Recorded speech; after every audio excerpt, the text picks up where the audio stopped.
پای سیب آمریکایی خمیر پای داره و حجم نسبتا زیادی سیب سبز. با یه اسکوپ بستنی هم میتونید سرو کنید که بی‌نظیر میشه.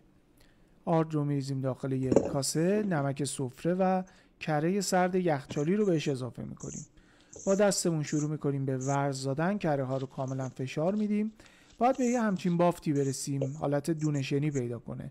بهش آب یخ رو اضافه میکنیم، یه مقدار مخلوط میکنیم. خمیر پایمون آماده است. دو قسمتش میکنیم که یه قسمتش یه ذره بیشتره. سلفون پیچ میکنیم، میذاریم توی یخچال 1 ساعت استراحت کنیم. حالا تو این فاصله میریم سراغ سیب ها. اسلایسی برش میزنیم و میریزیم داخل یک کاسه. آب لیمو رو بهش اضافه میکنیم، شکر قهوه‌ای، دارچین و یک کوچولو هم جوز هندی، تونکا یا حالا بادیان ستاره‌ای هم میتونیم بندازیم. بعد سیبا رو باید بپزیم. درب تاوه رو میذاریم تا کاملا آبش خشک بشه. روی سینی پهن میکنیم که زودتر خنک بشه. اگه داخل کاسه گود بندازین، اون حرارتی که داره باعث میشه که بیشتر بپزه و سیبمون له بشه.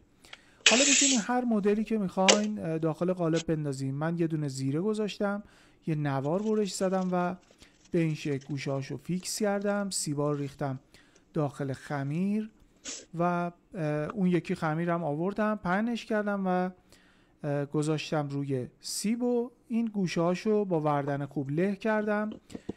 حالا اینجا یه مواد رومال میخوایم. من از سفیده یه تخم مرغ استفاده کردم چون اینجوری اصلا دیگه مزه تخم مرغ نمیده. شکر قهوه‌ای هم پاشیدم و یه چند تا هم روش برش ایجاد میکنیم که هوا اضافیش خارج بشه و میذاریم داخل فر تا بپزه. بعد از پختم بذارین یه مقدار خنک بشه و بعد میتونین خالی یا با گفتم یه اسکوپ بستنی سرو کنین که خیلی بی‌نظیر میشه. اینجا هیچی نمیگم، فقط صدا رو گوش کنین.